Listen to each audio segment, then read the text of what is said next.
It is a shocking figure. About 4 million dogs a year are put to sleep in this country, in part because animal shelters don't have the room to keep them. Now some people are taking a dramatic step to help man's best friend. Here's NBC's Lee Cowan.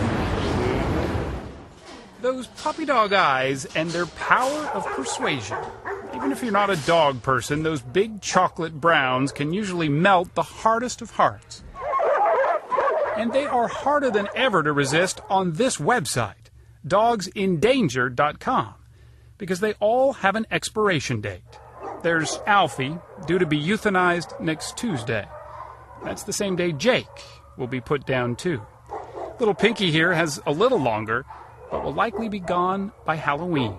There is a built-in sadness to the site. Alex Alexanian is the co-founder of this canine countdown.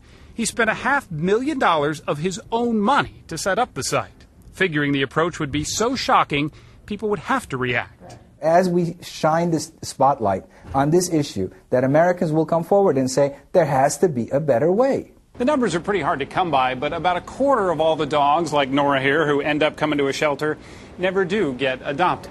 And about 50% of them are quietly euthanized. And it's the quietly euthanized part that bothered Alex the most. Dogs in Danger really became, in our minds, the voice of the dogs that were dying. Jessica Hine adopted Hunter off the site. She drove all the way from Chicago to St. Louis at 4 in the morning in order to get him before his date with death. We were worried that we weren't going to be able to get him on time, so we sort of just packed the car and left and picked him up. That tug-at-your-heartstrings approach, though, has some experts worried that impulse buys may not necessarily lead to permanent homes. Buying a dog off the internet is one big leap. Make sure you know what you're getting. Make sure you have the resources to back it up once that little fuzzy thing is home. We're made for each other. One match made just in time. But there are plenty of tails still waiting to wag. For today, Lee Cowan, NBC News, Chicago. And Brenda Bush is the co-founder of DogsInDanger.com. Good morning to you, Brenda. Morning. You brought along a couple of your friends. Tell us about these two dogs. Yeah, we have two dogs with us today from New York City Animal Care and Control. This is Alfred.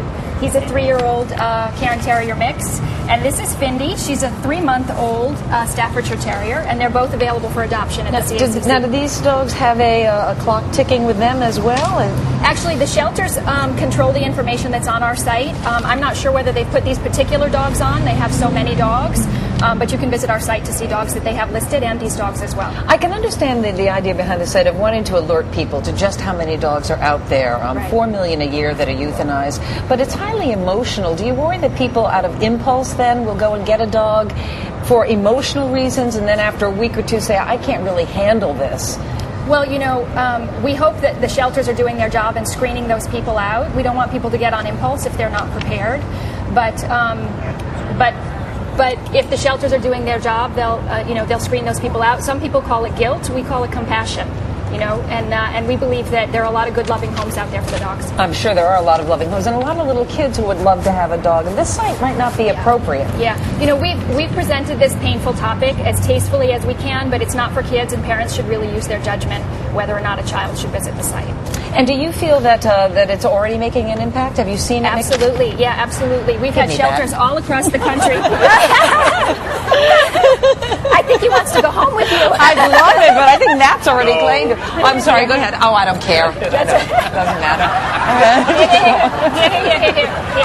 Oh, that's bad parenting. I'm sorry, honey. Should teach you. But it's already had an impact. Yeah, and shelters all across the country are reporting success stories. Have you had any shelters who've said, you know what, it's not for us, we don't want to participate in this website? We've been thrilled. We've been thrilled with the response from shelters.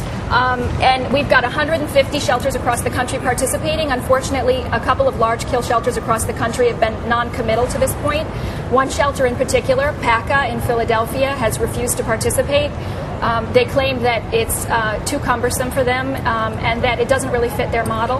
And so even though their dogs are at risk of dying, thousands of dogs, they're not going to be listing their dogs. And I'm sure if you could save even one dog, that for you it is worth the effort. Brenda Bush, thank you so much. Love your buddies. That one looks Alfred looks just like my husband Richard. It's actually scary.